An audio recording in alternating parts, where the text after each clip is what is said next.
Side இங்கேன்னு ஒரு 2 இடத்துல கொடுத்துருங்க. பானி ஸ்டிச்னா எப்படின்னா ஒரு பாக்ஸில் நான் அப்படியே ஃபில் பண்ணுறது, அந்த ஷேப் மட்டும் மாறாமல். இதில் ஷேப் தேவையில்ல, இந்த பீட்ஸை வச்சு ஃபுல்லாக ஃபில் பண்ணணும். பீட்ஸாகவே 2 கூட கட்டம் ஃபுல்லாக அதனாலதான் சின்ன கட்டமா போட்டுருக்கேன் பாருங்க. நாங்க அதை விட சின்னதா போட்டுருவோம். 1.5 இன்ச்சுக்கு 1.5 இன்ச்சுக்கு ஒரு கட்டம் போடுங்க. 1.5 இன்ச்சுக்கு 1.5 இன்ச்சு தான்டா, ரொம்பலாம் இல்லை. இப்போ அப்படியே என்ன பண்றேன்னா இங்கேயே ஒட்டிலே எடுத்துக்கிட்டு அப்படியே பீட்ஸை நெருக்கமா எப்படி வேணா ஃபில் பண்ணலாம், ஆனா நெருக்கமா வெறும் பீட்ஸ் மட்டும் தான் தெரியணும். கிளாத் எதுவுமே தெரியக்கூடாது.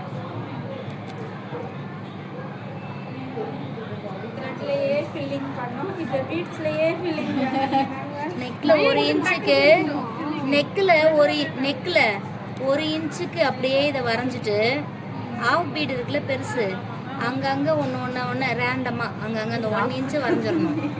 1 இன்ச்சோ கேப்ல அந்த ஆஃப் பீடை போட்டு மீதி இருக்கிறத ஃபுல்லா அந்த சுகர் பீட்ல ஃபில் பண்ணா நெக் மாடல். அது கிராண்டா இருக்கும் பார்க்கறதுக்கு.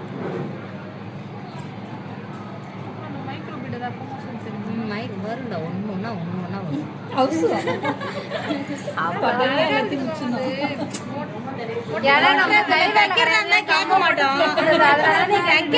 கேட்க மாட்டோம், ஒட்டுறது கொஞ்சம் சொல்லுங்களேன் மேடம். அதான் கம்பு அப்ளை பண்ணி கொட்டி விட்டுறலாம்னு தானே கேக்குறீங்க. ஈஸியா இருக்கு, கரெக்டா? அதேதான், நம்மளுக்கு ஷேப்லாம் கிடையாது. ஆனா இந்த துணி தெரியாம எந்த சைடு வேணா போலாம், எந்த சைடு வேணா வரலாம், கேப் மட்டும் இருக்கக்கூடாது, அவ்வளவுதான். ஃபில் பண்ணிக்கிட்டே போறேன். இப்போ நான் அப்படி ஒரு ஓரத்தை அப்படியே ஃபில் பண்ணிட்டு தானே போக முடியும். ஒரு ஓரத்தை அப்படியே ஒரு ஓரத்தை ஃபில் பண்ணுறேன்.